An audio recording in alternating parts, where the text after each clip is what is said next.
जगाचे कसे निराळे हे करार प्रेमाचे, कोणास बोलावे मनातले सारे।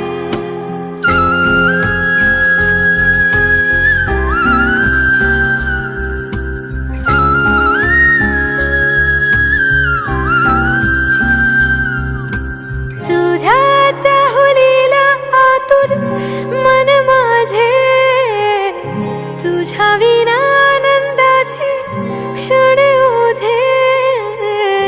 गुंतवून विरले काही धागे सुखाचे, असे एकटीने जिणे नको कधी।